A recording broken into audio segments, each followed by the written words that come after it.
Today we had some video difficulties with our session 6 with Bobby. So I wanted to take a moment out and talk about a few things that's important to me.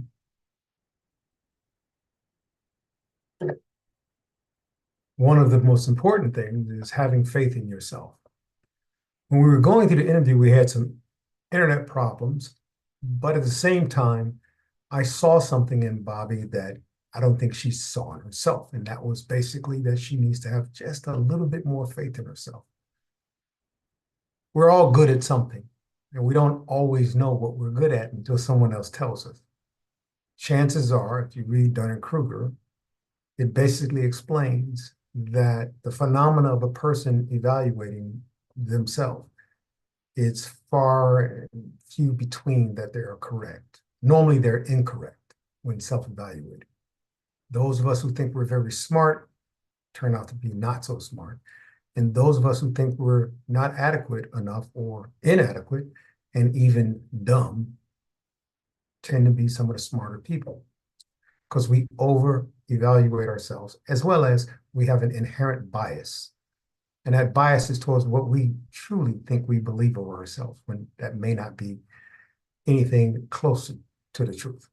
So we're asking you, if you want to develop courage and confidence and have a little more faith in yourself, the first thing you need to do is hear it from others. Take a chance and ask someone. And almost always, if you're in love with your favorite person, your significant other, your person, ask them. They'll tell you the truth if you give them the permission to tell you the truth, because some of you have very thin skin.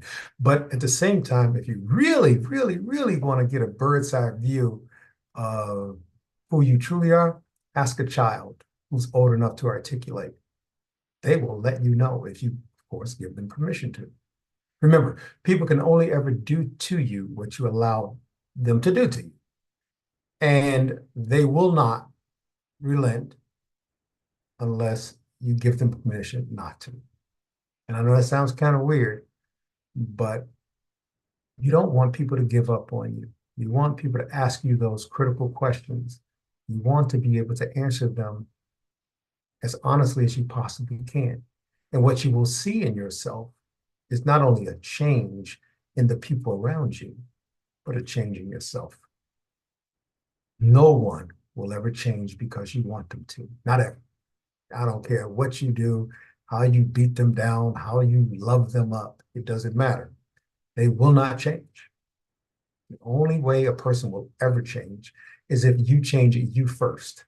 Once you change and decide that you're different, in order for those very people who are reticent to change around you, in order for them to make those changes, they have to learn how to treat you anew, treat you differently, because you have changed, because you have taken those steps to move forward in a different direction, or even to move lateral sometimes until you can move forward again. Try not to move backwards. But once they see that you're reticent to succumbing to their BS or their abuse or their intolerance for you, or maybe you're people pleasing them, once they see that you no longer do something, then they have no other choice but to change themselves in order to deal with you or not. And you should not be afraid of that. You should not be afraid of people not wanting to have anything to do with you. Chances are they can't live up to your standard. You just don't know it because no one ever told you that your standard is high. Remember, Dunning-Kruger, read up on it. It'll tell you. We all have our inherent weaknesses and strengths. And the way you're going to ever find them is test them. And remember, you never find your strengths anywhere else on the planet but in your weaknesses. Right there, you'll find your strengths, always in your weaknesses. I'm Michael Gibson. I'm the CEO of Norm Therapy Incorporated. I'm the creator of Norm Therapy. It took me over 3 decades to put this together off and on. And I've interviewed people from around the world. The past 5 or 6 years, I pretty much have been working intensely to make Norm Therapy a household name, as well as bring people in and train them all over the world. And every continent, we have Norm therapists trained in our 6-month program, plus a probationary period. We have now, I think, 16 module course. It's very comprehensive. I've not met one person to finish our course who haven't been fundamentally changed in how they operate, how they deal with people, how they see things, how they look for the cracks in people's armor and help them to repair them and mend them. But at the same time, find the cracks within themselves and watch them as you see us grow. Watch them mend themselves. We don't teach people here anything else but how to fish, if we're going to go to that parable. We teach you how to use life lessons you otherwise would have missed. So in today's session, talking with Bobby to close out, she doesn't really know her strength and her true power, but she's learning it. And I think all of us on this journey with her can just about imagine that she's going to end up well at some point. And she has a lot of hardship to go through, a lot of memories to deal with.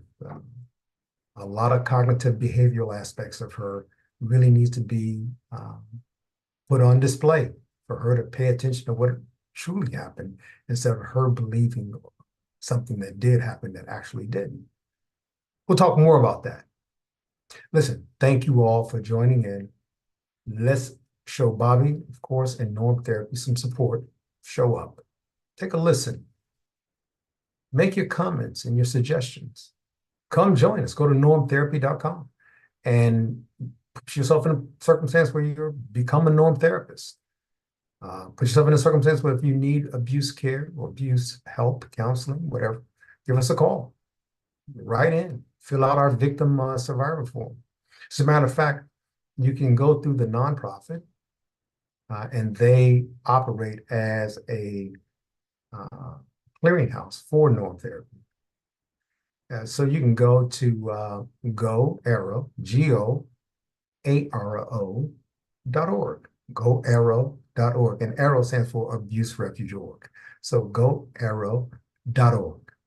And go and look at our different victim survivor forms, look at our educational forms dealing with becoming norm therapists, fill them out, get in contact with us, and we'll be more than happy to accommodate. Thank you all. I'm Michael Gibson. We have some amazing humans who actually care about people, and we pride ourselves on getting the job done. Thank you very much. And remember, we're not here to cure anyone. We're here to help you kind of fix yourself. Thank you.